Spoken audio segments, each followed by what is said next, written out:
we had elections in every village within the watershed of those 6 lakes. And the villagers that were elected walked for 2 to 3 hours to come to the meetings of the community conservation committees that would manage this national park. And then we brought together for the very first meeting these villagers that were the representatives of the local people, the national government, the provincial government. This is Afghan's first provincial, which is the equivalent of our state's governor.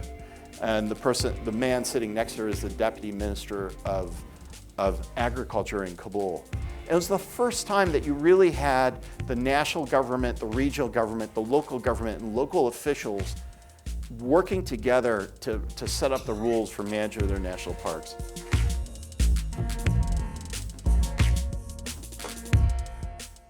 Dr. Dugan has worked on wildlife conservation and foreign policy issues in settings as diverse as Saddam Hussein's pool house in Iraq while under fire, as well as the chaos of the collapsing halls of the Kremlin.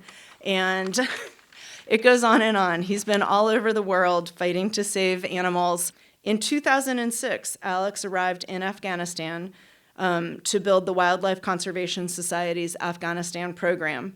And he helped to create Afghanistan's first national park. And he did this in a very fragile, volatile, and perilous post-war country that had been decimated by decades of war. He was part of the team that reached out to try to preserve and protect Afghanistan's amazing, unique environments. Tonight, Alex will take us along with him, as well as his team, through some of the most dangerous places as they work to establish this park, complete some of the first extensive wildlife surveys done in the area for 3 decades, and act to stop the poaching of the country's iconic endangered species, including the amazing and one of my favorite big cats, the snow leopard. He will also reflect on how innovative approaches to advancing environmental and security issues are so important in some of the most politically and ecologically fragile places on our planet, and explore the connection between conservation and political stability. So please join me in welcoming Alex. Thank you.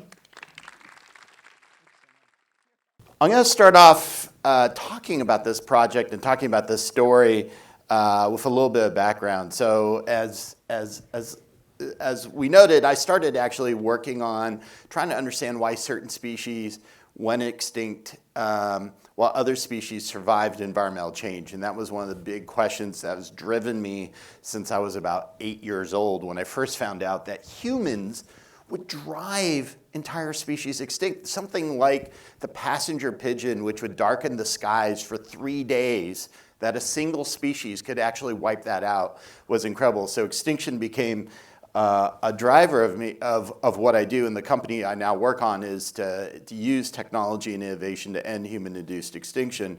And I was all set to actually be a professor at Yale in the forestry school when 9/11 happened.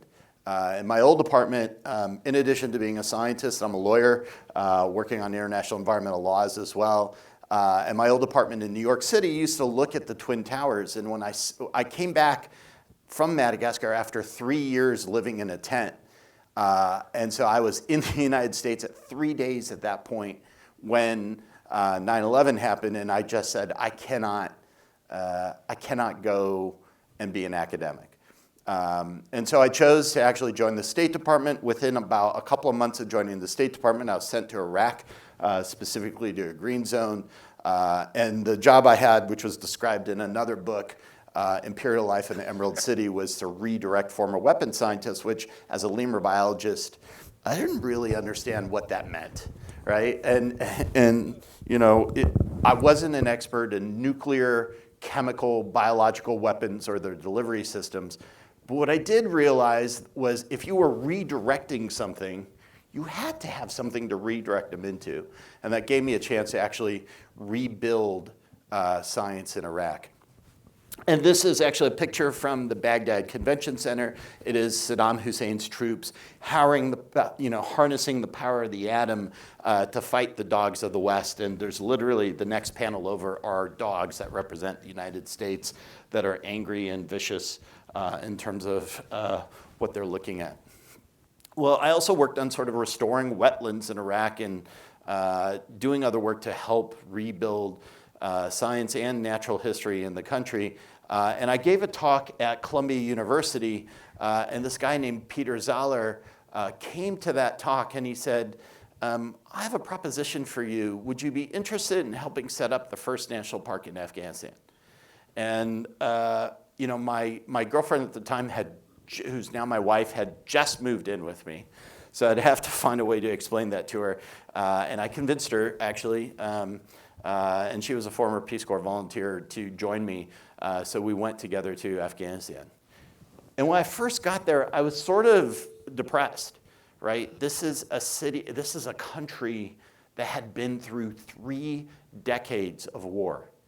The Soviet invasion in 1979, followed by the Afghan Civil War, followed by the US invasion, and we still have ongoing conflict in the country, right? There are people serving in Afghanistan who were not born in 9/11, right? When 9/11 happened. And in fact, there are places I would go into in Afghanistan where I'd dig in the soil, and this is what a lot of parts of the country looked like, was just wrecked military equipment, armored personnel carriers, tanks, all over the country. And you would dig into the soil and find bullet casings, right?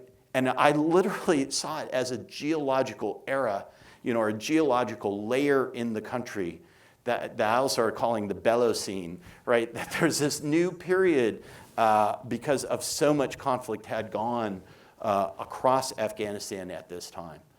This is the mausoleum of one of the previous kings. There was this huge just collection of buses that had been all wrecked during the Civil War that was just one piled on the other.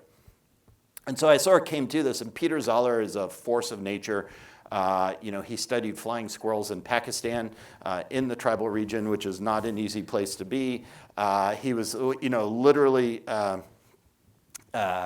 he had managed to pull together a team to convince the UN Post-Conflict Assessment Unit to do the first report on Afghanistan, and that led us to get a USAID grant, which allowed us to set up this program. So a lot of this credit goes to him.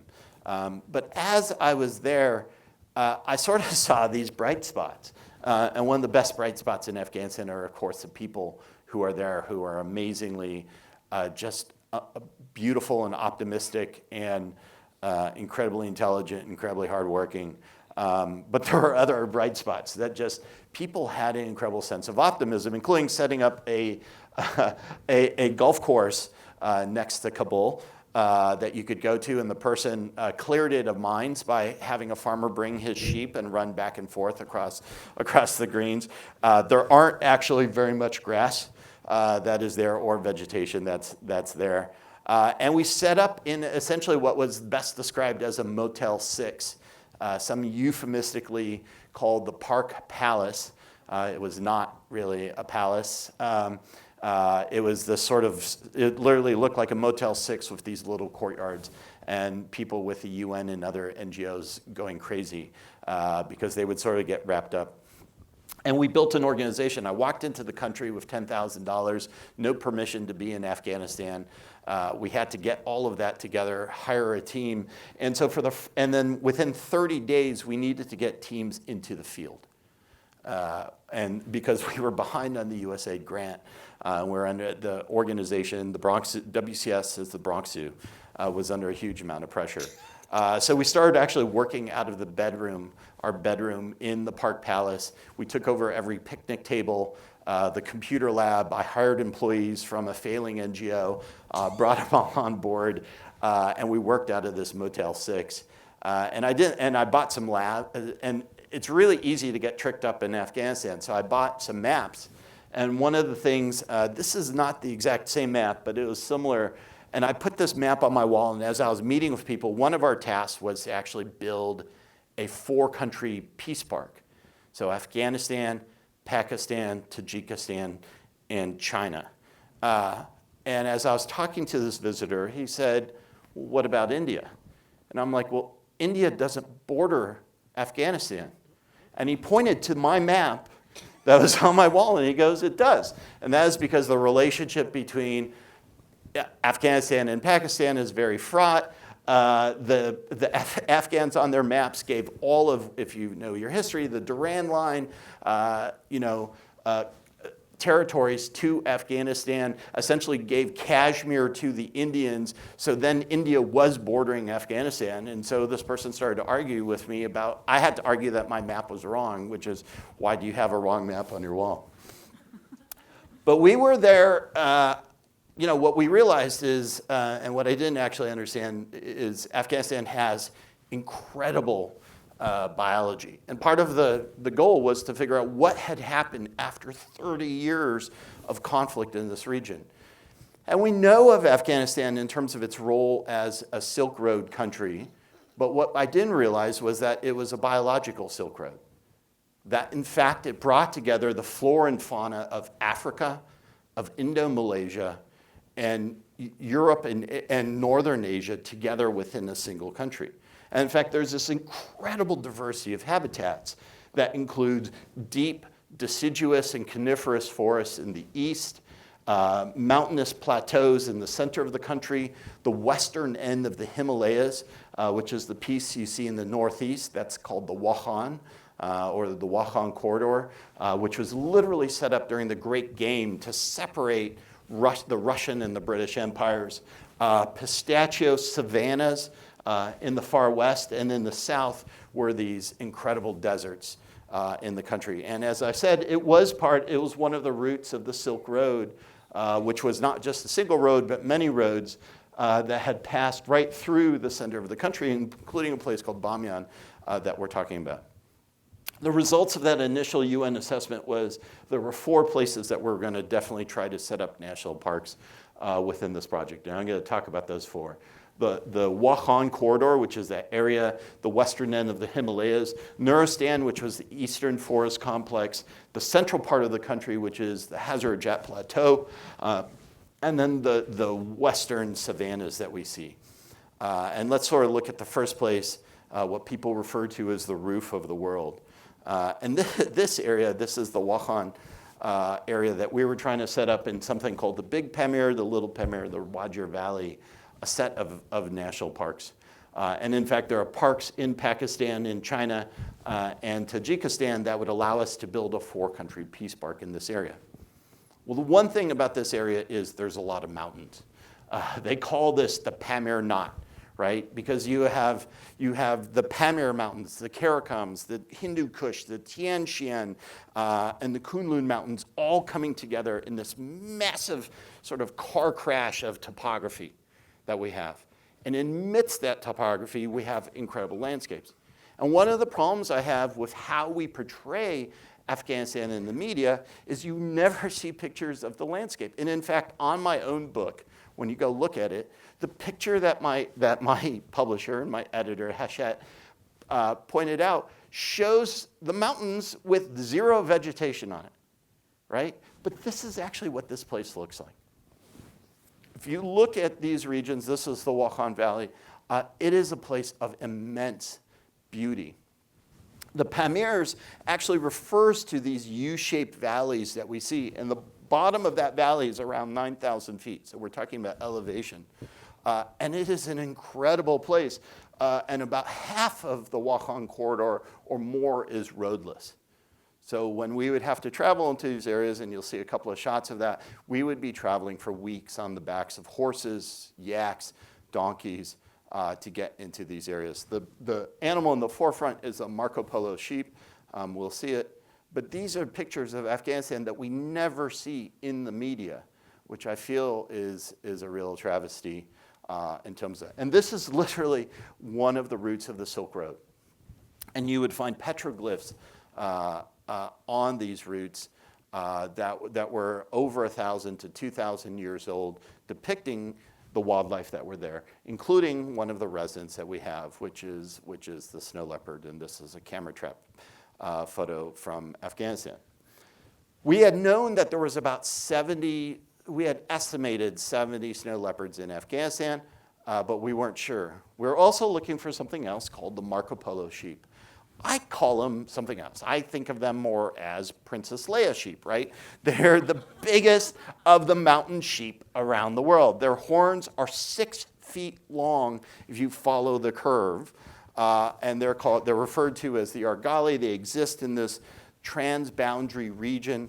They're a pretty spectacular mountain sheep.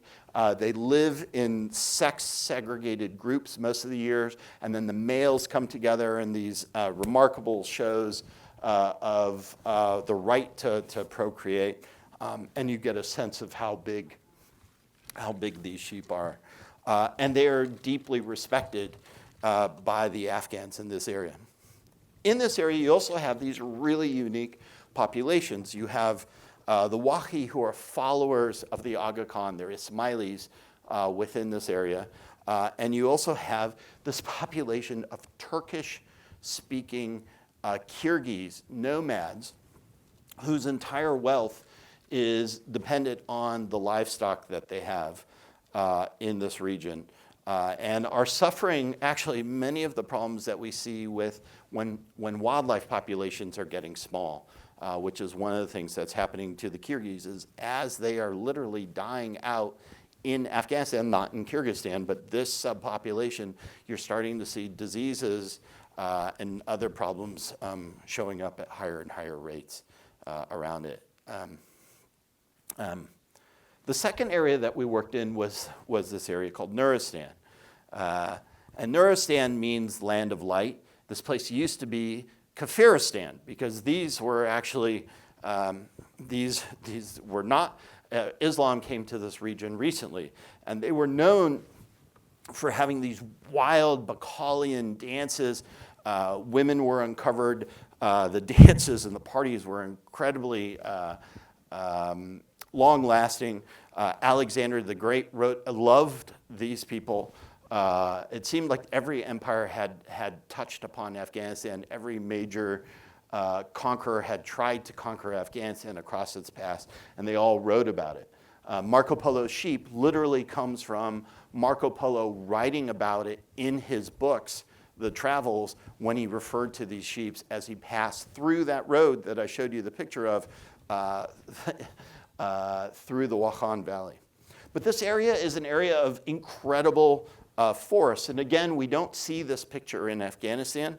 And unbelievably steep mountainsides, and these mountainsides actually divide up the people into different dialects, into different tribes.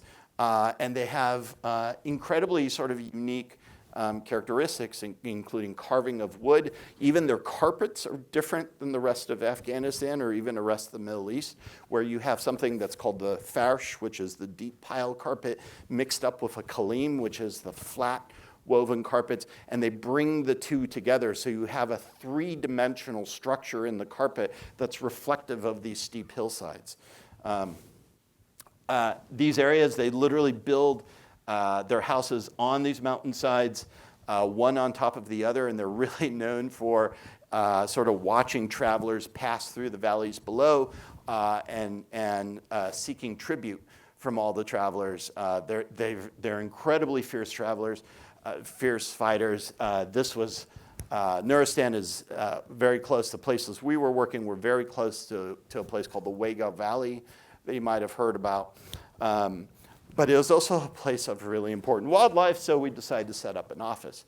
Not a lot of organizations were actually working there, and we set up an office up in the mountains with the people who were taking the tribute because that was kind of the best place to be.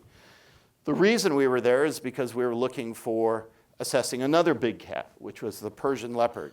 And unlike the snow leopard, the tail of the snow leopard is the length of the body of the animal because it literally works as a lever as it's running down the mountainside. If you've ever seen Planet Earth 1, it's chasing, the snow leopard is using that tail to go straight down the cliff sides. It's chasing another animal that we'll see in a second. Persian leopard has a much shorter tail, much shorter hair, much smaller feet in terms of its impressions. But there's a lot of other cat species. This is one of my favorite Pallas's cat that exists in the Nura Stan area. We have an incredible diversity of species, including hyenas, macaques, wolves, the Asiatic black bear. There are brown bears, essentially grizzly analogs in Afghanistan as well within the Wakhan And you have ibex, and this is typically the view that you see of ibex. They're looking down at you. And you have this awesome animal, the Markhor, which is, whose name translates as the snake eater, although there's no evidence that I've ever heard of anyone of it eating snakes. For me, it kind of looks like a twin-horned unicorn. And this was sort of in the news about a year ago in the Washington Post because a hunter paid $130,000 for the privilege of shooting one of these. So we went into this area to actually try to see what had become of the wildlife that was there. A lot of the work that we had was done by the FAO in late 1970s. But this area is really hard to get into. It's mountainous, it's snowy, and so we did wildlife surveys. We actually surveyed for scats, and we set up camera traps. And one of the problems that we have was that these were also areas where there were insurgents and groups that were in opposition to the US government, and they would occasionally bomb our camera trap sites. And I would inevitably get a phone call saying, do you mind if we don't check the traps today? They're being bombed. And I'd be like, our data is probably not that good. It might be biased, so I'll let go this time. But we had actually taken this team and trained them in the main sort of park in downtown Kabul called Shari Now. If some of you have been to Afghanistan, you might know it. And we had set up stuffed animals in the park and then gave the team, who were all from Nura Stan, because it was really important for security purposes to have them from the region, essentially binoculars, something called a hip chain that allowed them to measure how long they've been walking with this sort of really thin gossamer-like thread that pulls along as you're walking. We needed to have robust data to look at population sizes as well as incidence of animals that were in this area. And I realized that having people from the eastern border regions of Afghanistan in a park in the middle of Kabul wearing traditional Nuristani clothes and with binoculars and a bunch of tech equipment may not have been the best thing. But we were able to run through all the training to teach them the techniques in terms of what we were trying to do. And we were able to actually determine that a lot of these species were still there, although it wasn't without some degree of risk. And here you can see another camera trap actually in the photo. The reason you have camera traps on both sides is you can actually get pictures from both sides and you can identify individual animals, such as the leopards with their patterns of spots that are there. But it wasn't without risk. And even things like the hip train, essentially walking with a piece of thread, our teams would be accused of essentially setting up bombing areas for the US government, and we had to be really careful with how we met. And one of the things that we had done in this area was to actually work with the mullahs across the eastern corridor, because there are provisions in the Quran that speak about nature conservation to get them on our side of why it was important to protect these species. And that was probably one of the most important things we could have done to keep safe. Deforestation was a particular issue, and a lot of the deforestation actually was driven by Pakistan, because Pakistan actually has very good environmental laws in protecting their forests, so it's a lot cheaper to come across to a country on your border that has a much less stronger rule of law and be able to cut those forests. And we would read reports about shootouts between customs guards who were trying to protect these wood from leaving. But one of the things we were looking for was this animal. Which I refer to as Bambi with fangs. But does anyone know what this is? Well, it's a species of deer. It's definitely deer. Any idea? Sorry? It's a musk deer. And if you've heard of that concept, the musk, right, in terms of, generally when I hear a musk, I think of like really cheap cologne, like Dakar Noir or whatever. But this is a deer that used to have that has glands on its stomach where it would essentially drop these waxy excretions from its stomach, from this gland, that would help it mark its territory. And the smell of that was traded across the Middle East as the first perfume. So, and Afghanistan, and this is an animal that sort of, again, exists across this trans-Himalayan area. Really good job on the identification, by the way, so kudos to you for that. Wuhan, for instance, has a mountain in Badakhshan, which is the province where it is, where lapis lazuli is mined. People may not realize that the blue in King Tut's mask actually came from this one mine in Afghanistan. So this really was the center of trade for this region. And one of the other things that was traded was the musk for this deer. Now the problem is, instead of people collecting the excretions off the ground, people would just kill the deer and cut open the gland and take everything that they can, which the deer doesn't survive. So the musk deer is increasingly endangered across its entire range. And we had heard that this deer, we had a report from somewhere in the 1950s to the 1930s. There was evidence that this deer lived within the Nura Stan region, but we couldn't get into these areas. And one of the reasons was the places where it tended to be had an over 30% grade. So even the local people who were unsure of its existence. So we started actually collecting hairs, started collecting feces, started looking to do the genetic samples, and were able to, and then finally saw the animal and were able to confirm it as still existing in Afghanistan. The third area that we worked was this place called Bamiyan. Bamiyan's in the center of the country. It's this thing called the Hazarajat Plateau. It's a huge plateau that juts into the middle of the country. You can see it here in blue. But people who know Bamiyan know it because of something else. This is where the Buddhas were that were blown up by the Taliban. There were two of them. They were giant colossi that had stood over this valley for 800 years before the Taliban took them out. Even the Russians would try to actually take occasional pot shots on them. They literally saw empire after empire march through this region. What people don't realize was the entire complex was an important monastery of Buddhism for this region. And in fact, the damage was more than just the statues. There were thousands of Buddhist statues and icons throughout this region, unbelievable paintings that all were ruined. And in fact, the putting of the shoes on the walls, the blackening of the walls because of fire, were ways of sort of showing the desecration of it. So you and might imagine, by the way, those pieces that are wrapped in white are actually the pieces of the statues that are there. And there's a big international argument of, do you try to recreate these things or do you leave it as it is? What people don't know is about 60 miles away is this amazing place called Bandar Mir. And this was proposed in 1979. This was the closest thing to a national park in Afghanistan. And then the war came. So Afghanistan did not have a national park, and this was one of the areas that was on our list for a number of reasons. But one of those reasons was it was important to the Afghans.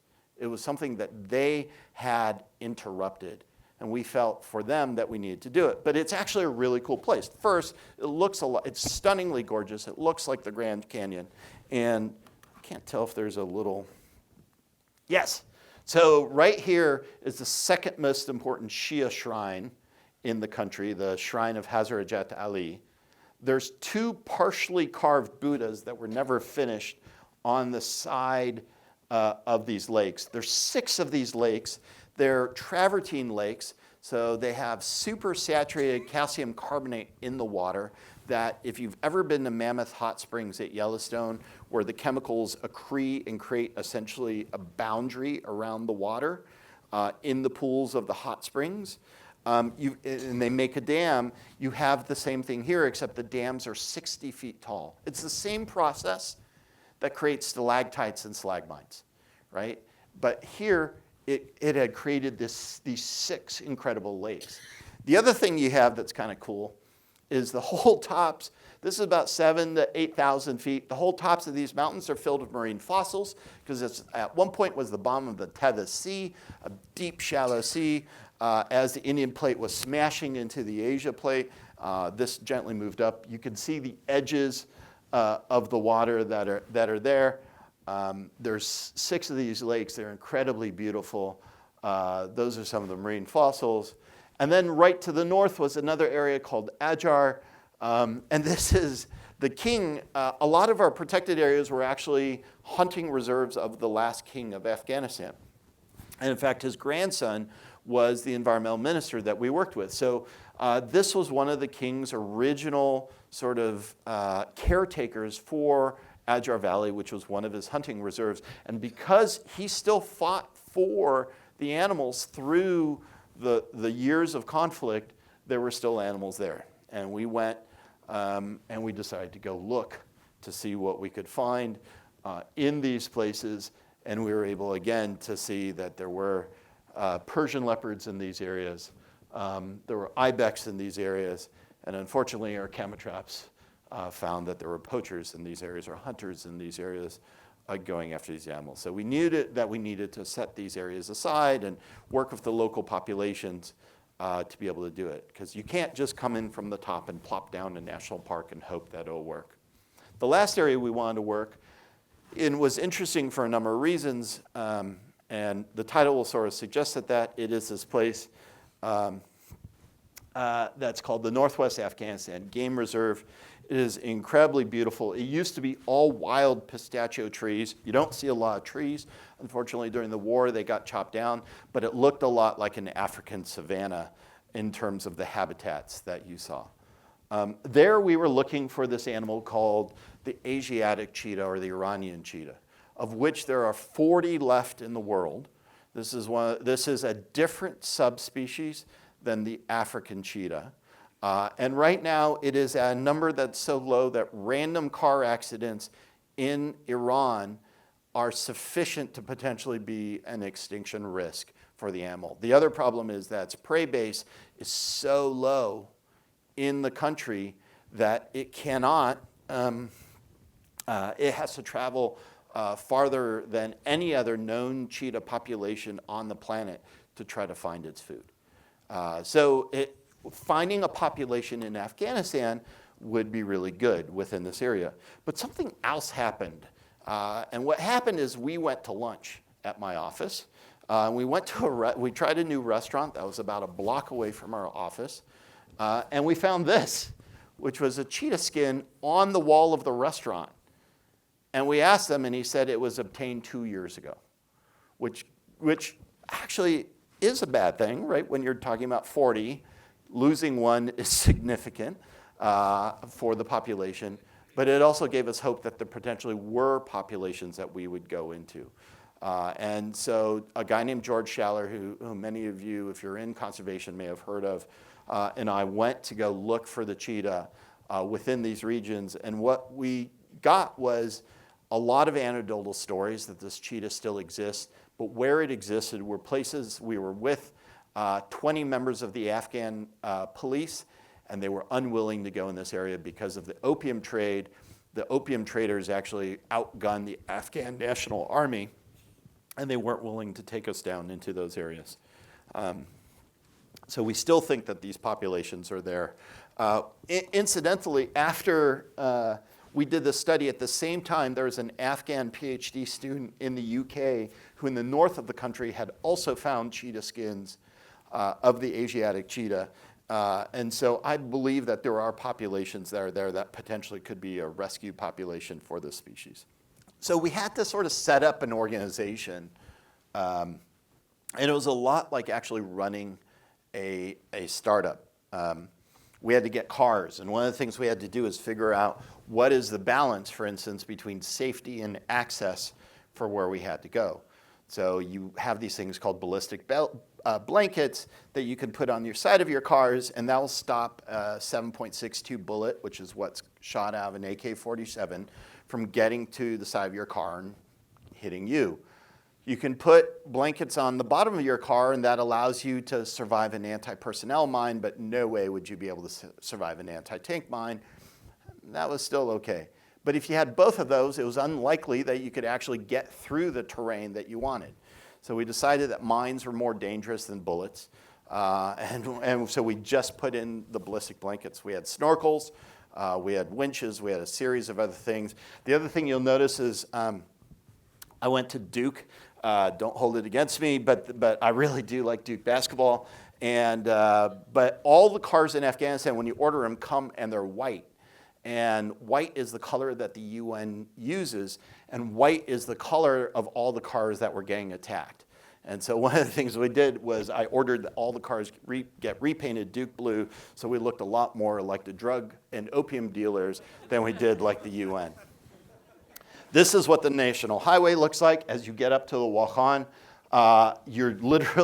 You kind of lose track, and a couple of times we actually drove into minefields where people were demining because it's really hard to tell where the road is. It is hard to access these areas. We also rented cars, particularly when we were first starting. And you have a lot of questions like this of where the road goes across a river. You're unsure of where you are with water flow in the spring flows. So you just sort of hope that you're going to make it across. And then you get to a point that you run out of roads.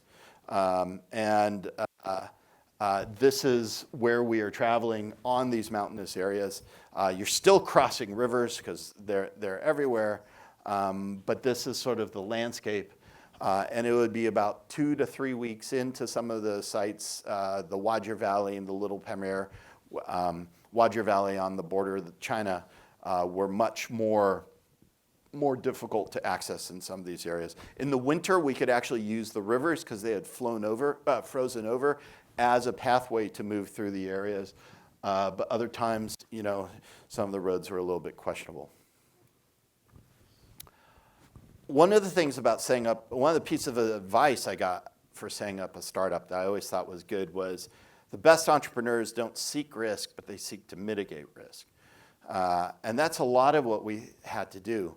And there are some things that are always quite humorous. We would get these security reports from the UN, an organization that was set up to help NGO organizations. And inevitably, you would get a report that was a mid-1990s Toyota Corolla, a white Toyota Corolla from mid-1990s was a vehicle-borne improvised explosive device.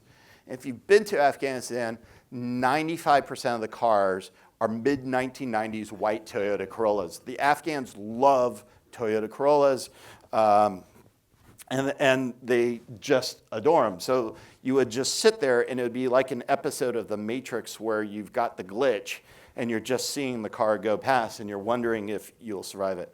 So a lot of our strategy while we were driving around in Kabul was to use Toyota Corollas because that was the safest way to actually keep yourself from what you're doing. The bigger situation to me was not the potential insurgents, although in places like Nura Stan that was an issue, particularly foreign fighters, but it was the issue of mines. Afghanistan at the time we were there was the third most heavily mined country in the world. And you can see there where this is what you're looking for is you want to be on the side that's white, not red. And sometimes it's not very clearly marked when you're going. Does anyone know where the mines are in this picture? Any guesses? Everywhere except for that little path. That's the only safe path that's in the area. And so if you're chasing after, a golden eagle, or you're trying to get a fix on an animal, it's really hard to be able to do it. The Wakhan itself was relatively safe, just because the remoteness is what would actually kill you up there. In terms of if someone got injured or sick, being able to extract them because you were at elevation and you're in a place that was so remote, it was near something called the Eurasian Pole of Inaccessibility. It was just difficult to get to.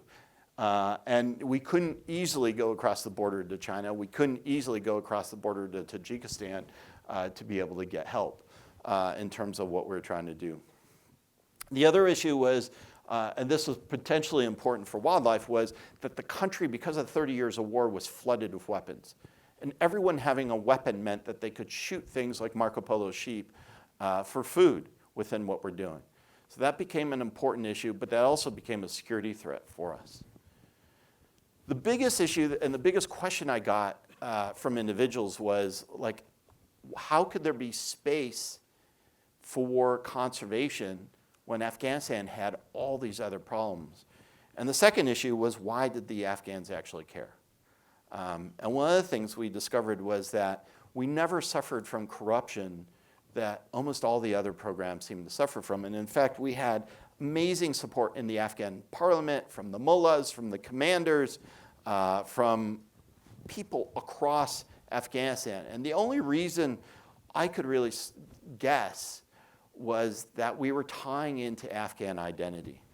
And if you imagine that for 5.4 million refugees who had to live for 30 years in Iran as outsiders, in Pakistan as outsiders, in Dubai as outsiders, restoring something that was intrinsically Afghan, this mix of animals, of fauna and flora from Eurasia, from Indo-Malaysia, from Africa, that was uniquely Afghan, and protecting it and restoring it was a really powerful way of restoring identity.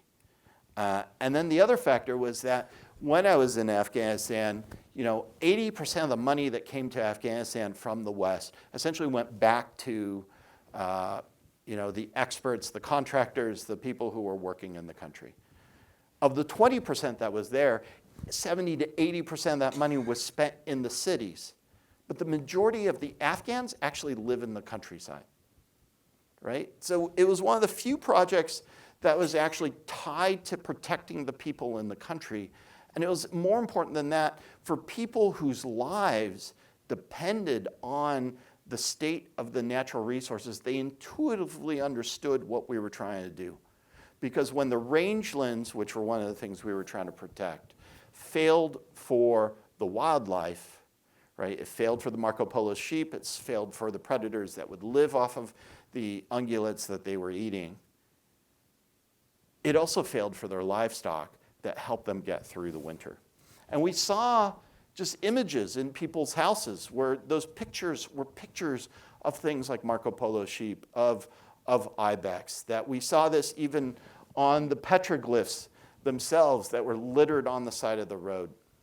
So I felt that we were tapping into something. The other thing is we realized was that we were doing more than just building a national park.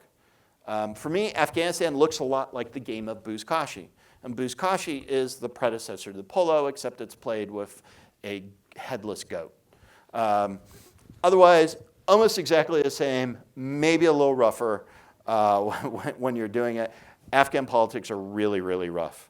But we spent a lot of time actually working with the communities. And in fact, what we didn't want was to be a Western conservation organization coming in. The majority, 80 to 90% of our staff were Afghan.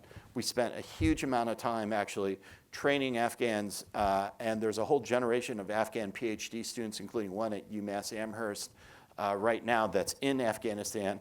That will be the next generation of conservation leaders. But what's really important was that the community themselves and the Afghans themselves would have a say, not only a say, but would decide how to manage their natural resources. And part of it was explaining what was going on with those resources, why what was in Afghanistan was so valuable, why it was important. And people took it really seriously. And one of the things we did was within Bandar Mir, that was the Grand Canyon-esque looking park that I mentioned, that was the closest to becoming a national park. We had elections in every village within the watershed of those 6 lakes. And the villagers that were elected walked for 2 to 3 hours to come to the meetings of the community conservation committees that would manage this national park. And then we brought together for the very first meeting these villagers that were the representatives of the local people, the national government, the provincial government. This is Afghan's first provincial, which is the equivalent of our state's governor. And the man sitting next to her is the deputy minister of agriculture in Kabul. It was the first time that you really had the national government, the regional government, the local government, and local officials working together to set up the rules for management of their national parks. And they did that. And they voted, and they made rules, and they made committees, and they made decisions as to what they were trying to do. And as I was watching this, and we weren't driving the meeting, it was their meeting to organize, but we were standing in the back watching. It was like watching the Constitutional Convention, what I'd imagined the Constitutional Convention of the United States would be like. The last story is you can't always predict what you're going in to find. And one of the things we didn't predict was what all the threats were to Afghan wildlife. And the thing we probably didn't predict the most was we had heard a story that there was an American soldier who put in an order for an unknown number of snow leopard comforters and 100 lynx comforters. And the number of lynx that would have gone into those comforters would have wiped out the entire population of lynx across the country. And Afghanistan, by the way, 50 years ago had more cat species than all of sub-Saharan Africa. So it had tigers up until the 1960s. It had lions potentially in the 1930s. It still probably has cheetahs, it has snow leopards, Persian leopards, Pallas cats, lynx, caracals, and incredible wildcats and sand cats, an incredible variety of carnivores in this country. So when we heard this, we got really worried, and it also clued us into an issue we didn't know. We also noted that there is a street called Chicken Street, and we started seeing these stores, including the snow leopard store, that were selling skins and were selling products.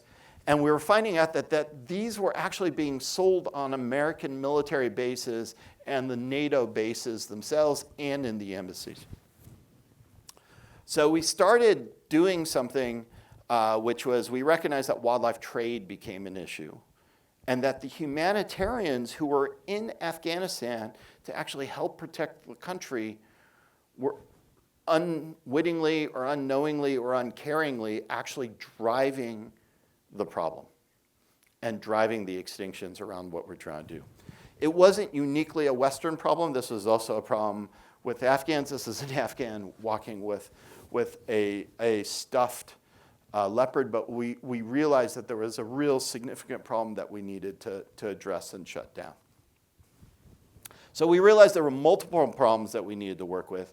The first thing that we did was actually start working with the military police on Bagram Air Base and other U.S. air bases and training the police with a friend of mine, Clay Miller, who was an EPA official assigned to the embassy on how to identify endangered species.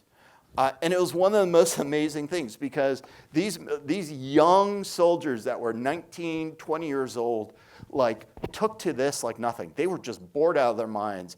And then all of a sudden, they knew more about snow leopards and Persian leopards and all the carnivores than I did. They were bringing scientific papers to me, and they shut down the base, the trafficking of these animals on the bases. Every base, every military person's gear was inspected for these things, and every one of them were seized. And when that happens, when a soldier who spent $1,000 on a fur has that seized, word gets around. We did the same thing with the post office. We did the same thing with NATO. We did the same thing actually with the Afghan airport authorities. For a long time, the only thing you would see flying in and out of Afghanistan were these kludgy posters that we had created in Pashto, Dari, and English.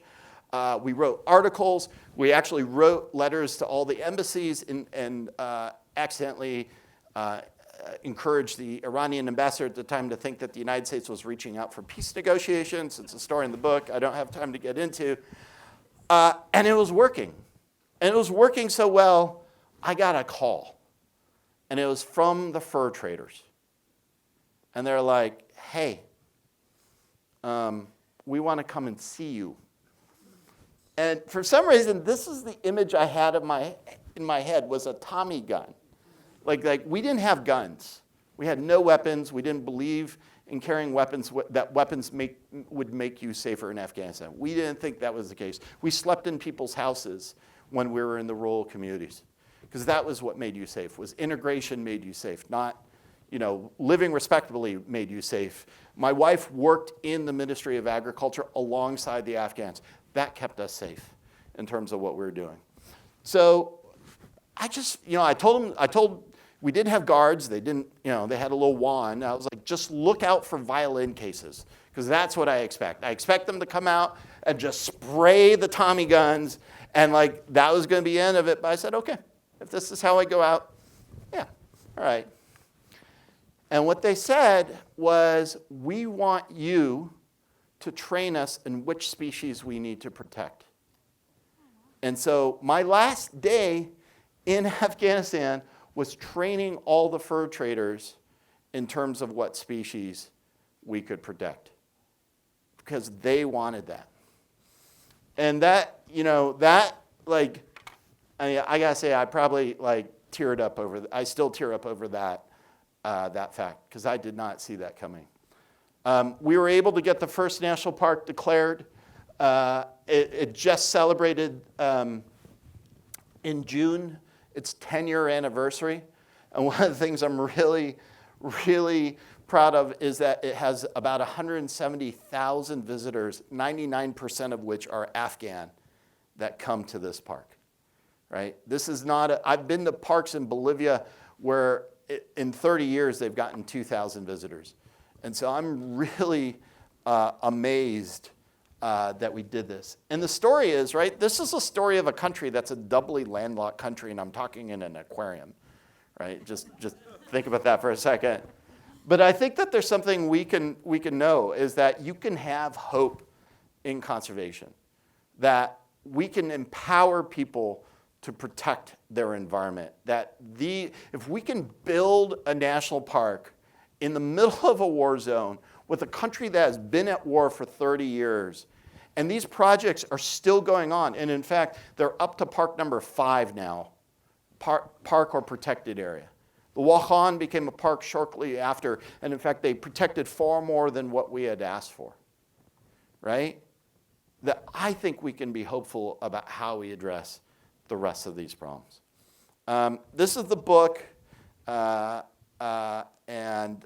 it's a cool little story. It's not my story. It's really a story of all the people that were working with us to do this, and what Kabul was like at the time. And thank you guys all for listening. I'm happy to take some questions.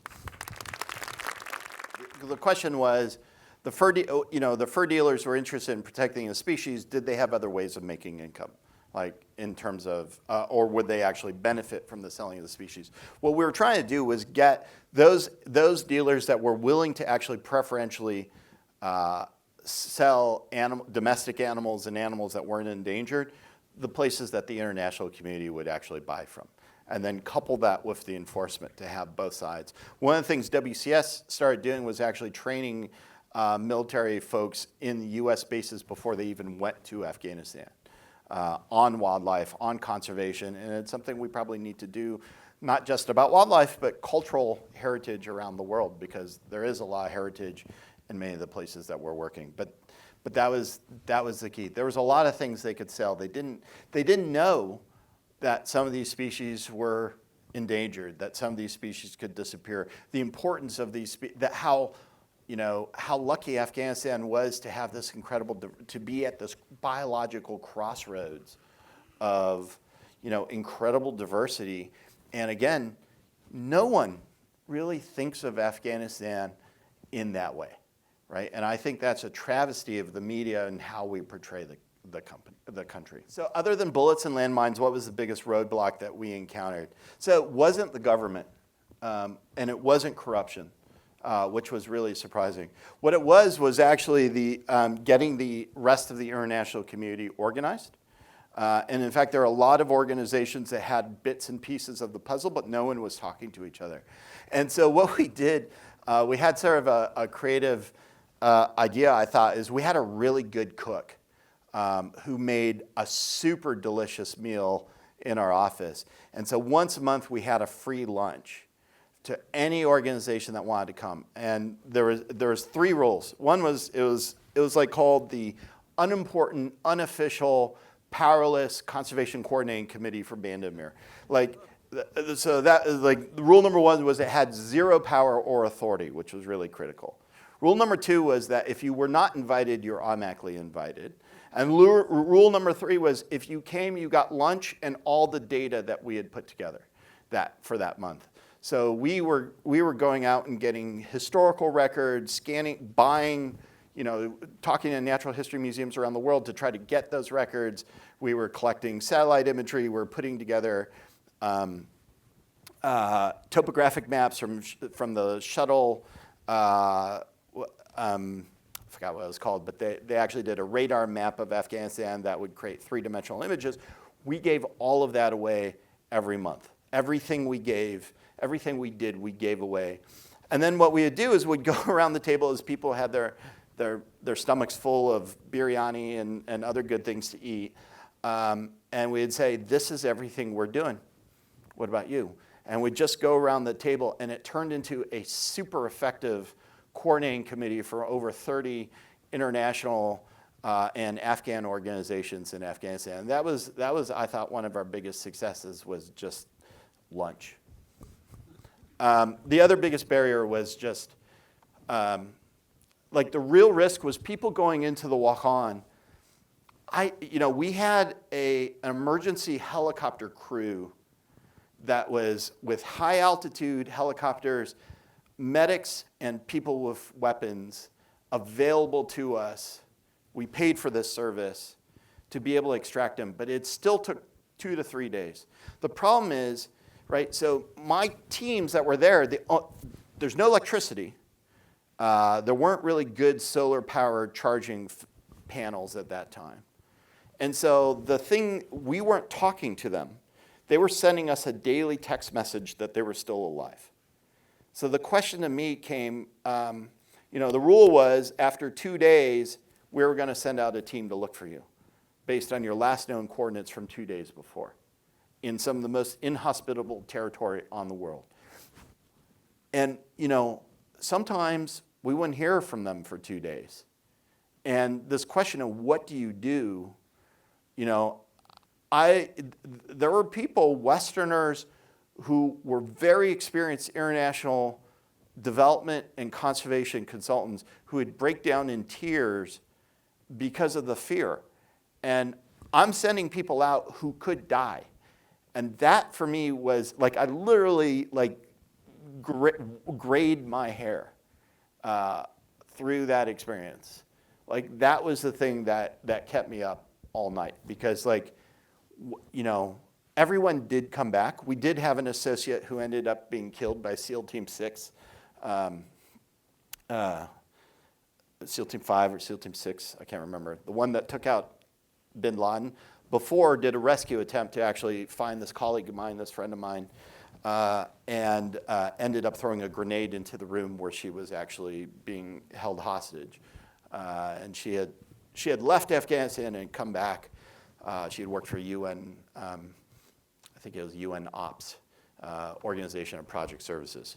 And so there were real risks in terms of the places we're working with. And so the question was, how do you mitigate those risks? How do you manage those risks if you're sending people out into these areas, including the Afghans that we're working with? I think that was the biggest. It was a psychological barrier. It was a technical problem, but it was a very difficult problem for us. Yeah, so the question was, did we have a chance to check out the marine life in the lakes? We did. We started actually doing some surveys of the fish that are actually found in these areas. We're documenting and writing those up in terms of scientific papers. There were whole sets of birds that we created sort of the first set of records. The other thing about Afghanistan is the north-south migration of birds. It goes from Africa to northern Europe and northern Asia, literally passes through, part of it passes through Afghanistan, and then because the walk-on is such a high barrier, it literally moves from going north-south to west to east when they're moving to the north, and then the reverse direction. They literally have to go along the walk-on corridor and then travel farther down. All of the things we found, the sheer amount of information that we found, the sheer number of sort of new records that we found were pretty extraordinary in terms of it. I don't remember the exact names of the species that we found. Was it full of life or it was? So it's not a coral reef, but there was a number of freshwater fish species that we found. It is the calcium carbonate. So it's. Yeah, but there are at least three to four fish species that we found in that lake, and then there's the bigger thing that we found where we also worked on protecting wetlands, and the wetlands had extraordinary bird migration, extraordinary numbers of birds that passed through Afghanistan, including flamingos, which is really surprising. Some of the highest tortoises are there. There's a salamander that's specific to one particular valley that we were able to find after 30 years. A lot of different species that are there. Yeah, I mean, the best thing that we're doing is training Afghan scientists in India, in the United States, in the UK, in Europe. Those are the people who will be doing the scientific research, carrying it forward, working with scientists at WCS, but 100%. Yeah. Some of the places we can't get into. So Nura Stan we really can't go into anymore. We never could really go into the south because that was not safe for us to be able to be there. Thank you very much.